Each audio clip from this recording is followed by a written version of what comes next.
Ashok Gehlot cabinet बैठक की आज के जरिए समीक्षा करेंगे एक बार फिर से कोरोना की। दरअसल शाम 5 बजे मुख्यमंत्री आवास पर बैठक रखी गई है और ये कहा जा रहा है कि कोरोना की बेकाबू रफ्तार को कैसे काबू किया जाए, इस पर मंथन होगा। बैठक में रेड अलर्ट और जन अनुशासन पखवाड़े पर भी फीडबैक लिया जाएगा।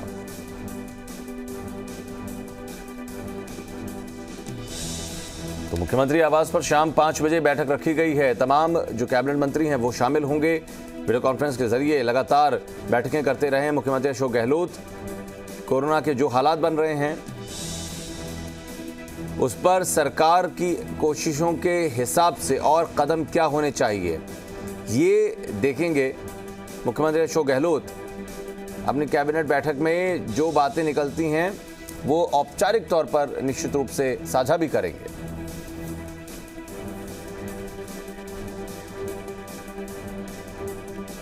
इधर कोरोना संकट के बीच चीन से ऑक्सीजन कॉन्सेंट्रेटर मंगाया जा रहा है। करीब 10 से 12,000 ऑक्सीजन कॉन्सेंट्रेटर्स की पहली खेप आने वाली है। राज्य सरकार ने 20,000 ऑक्सीजन कॉन्सेंट्रेटर का ऑर्डर दिया है। आपको बता दें कि चीन के अलावा यूएई और रूस से भी इसको मंगवाया जा रहा है, जबकि ऑक्सीजन ट्रांसपोर्टेशन के लिए टैंकर आयात पर भी मंथन हो रहा है, क्योंकि ये बात निकलकर सामने आई थी कि ऑक्सीजन की उपलब्धता तो हो रही है, लेकिन एक जगह से दूसरी जगह ऑक्सीजन पहुंचाने के लिए जो माध्यम होना चाहिए, जो टैंकर्स होने चाहिए, वो भी नहीं है। लिहाजा ऑक्सीजन ट्रांसपोर्टेशन के लिए टैंकर आयात पर भी मंथन हो रहा है।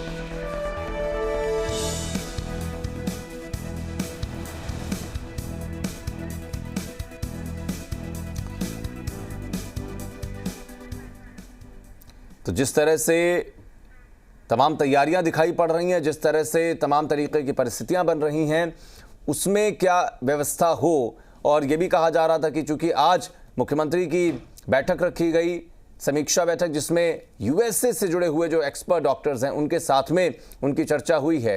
हमारे साथ जी मीडिया संवाददाता दीपक गोयल इस वक्त जुड़ गए हैं, बातचीत करते हैं। दीपक, जाहिर है कि बहुत सारी कोशिशें की जा रही हैं, उसका ही एक असर है कि हमने अगर तारीखों के हिसाब से आप देखेंगे तो मामले धीरे धीरे कुछ ही हद तक सही लेकिन नीचे आना तो शुरू हुए हैं। ये एक कहीं ना कहीं अच्छा संकेत कहा जा सकता है सूबे के भीतर। क्या कुछ और जानकारी आज की?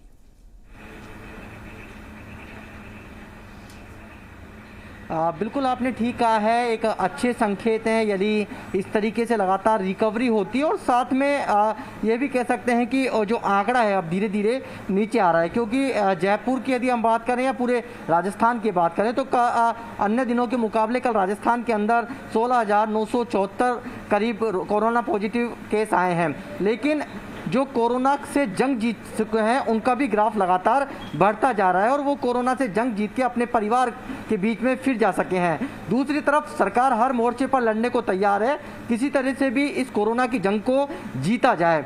ऑक्सीजन कॉन्सेंट्रेटर मंगाने की यदि हम बात करें तो चीन से हो या यूएई से हो तो, और उसको किस तरह से राजस्थान तक लाया जा सके उसको लेकर मंथन और चिंतन चल रहा है। इसके लिए एक कमेटी भी बना दी गई है जिसमें एसीएस स्तर के अधिकारी भी मौजूद है। साथ में दूसरी तरफ राजस्थान के अंदर ऑक्सीजन की किल्लत नहीं हो, क्योंकि अभी वर्तमान की यदि हम बात करें तो करीब 385 एमटी की खपत ऑक्सीजन की राजस्थान के अंदर हो रही है। और खुद सूबे के जो मंत्री हैं, चिकित्सा मंत्री हैं डॉक्टर रघु शर्मा, वो कह चुके हैं कि हमें 17 मई तक करीब 800 मैट्रिक टन ऑक्सीजन की जरूरत है। लेकिन देखिए, ओडिशा और पश्चिम बंगाल से हमें ऑक्सीजन केंद्र ने आवंटित कर दी हो, 23 से बढ़कर टैंकरों की संख्या 38 पर भी पहुंच गई हो, लेकिन उनको जल्द से जल्द लाया जाए। जिस तरीके से ऑक्सीजन के जो नोडल अधिकारी हैं आशुतोष शेट्टी पेडनेकर 2002 बैच के सीनियर आईएएस अधिकारी हैं, वो लगातार एक टीम बनाकर काम कर रहे हैं। और किस तरीके से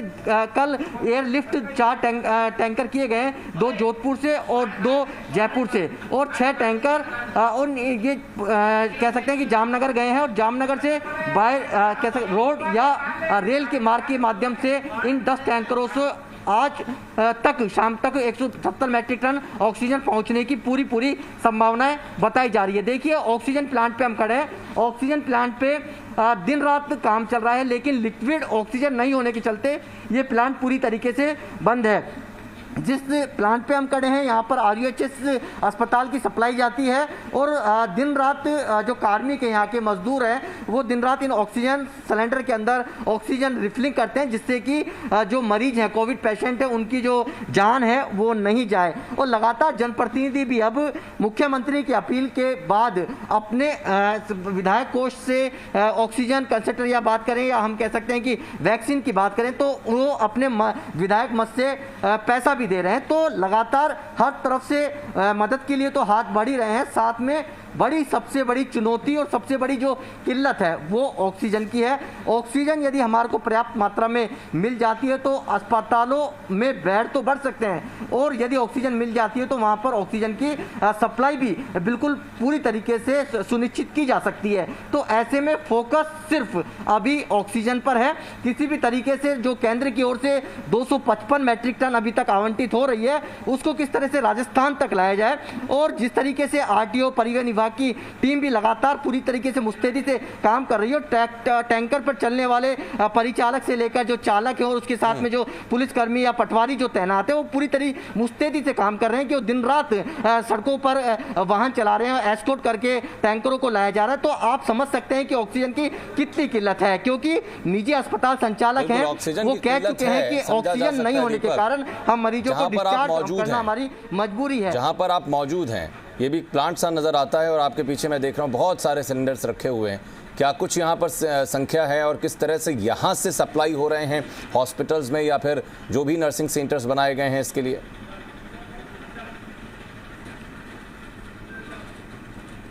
देखिए, जयपुर की यदि हम बात करते हैं तो जयपुर के अंदर जो कोविड डेडिकेटेड अस्पताल हैं वहाँ पे जयपुर जिले में करीब 11,000 से ज़्यादा ऑक्सीजन सिलेंडरों की आवश्यकता है, जिस तरीके से डिस्ट्रिक्ट एडमिनिस्ट्रेशन ने अपना एक आकलन किया है। लेकिन उसके अनुपात में केवल 60 से 70% यानी कि कह सकते हैं कि 8 से 9,000 सिलेंडर की आपूर्ति अस्पतालों में की जा रही है, क्योंकि हमारे पास इतना प्रोडक्शन नहीं है, ना ही लिक्विड ऑक्सीजन है समय पर मिल पा रही है। और ये देखिए ऑक्सीजन जो प्लांट है जो दिन रात अब तक चल रहे थे, लिक्विड ऑक्सीजन नहीं होने के कारण ये प्लांट अब बंद हो चुके हैं और जो कार्मिक है लिक्विड ऑक्सीजन का इंतजार कर रहे हैं। ऐसा ही नहीं है, जो घरों के अंदर जो मरीज रह रहे हैं जिन्हें ऑक्सीजन की जरूरत है वो ऑक्सीजन प्लांट्स पर पहुंच रहे हैं, लेकिन राज्य सरकार और जिला प्रशासन की ओर से इन ऑक्सीजन प्लांट्स को अधिग्रहित कर लिया गया है। पुलिस के जो जवान है उनको तैनात कर दिया गया है। इसके साथ में वो नोडल अधिकारी रवि जैन है, उन्होंने अपने विभाग के जो कार्मिक है इसके साथ ड्रग इंस्पेक्टर और RS अधिकारियों को नोडल अधिकारी के रूप में ऑक्सीजन प्लांट पर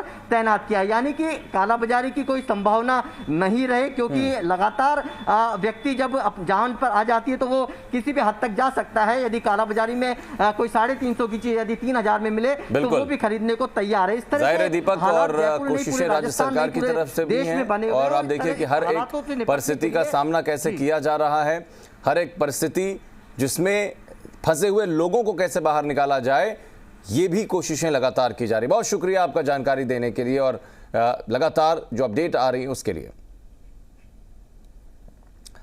तो फिलहाल खबरों का सिलसिला भी इस बुलेटिन में यहीं तक, लेकिन एक मुहिम जो लगातार ज़ीर आसान चला रहा है जिसका हिस्सा आप खुद भी बन सकते हैं। कोई भूखा ना सोए, हमारे व्हाट्सएप नंबर के जरिए आप इस मुहिम का हिस्सा बन सकते हैं। अगर आप भी अपने क्षेत्र में कुछ ऐसा ही कर रहे हैं तो ज़रूर हमसे संपर्क करें। और आप व्यक्ति हैं या फिर कोई संगठन, अगर आप भी किसी के खाने का इंतजाम कर रहे हैं तो हमारे व्हाट्सएप नंबर पर ज़रूर हमसे संपर्क करें।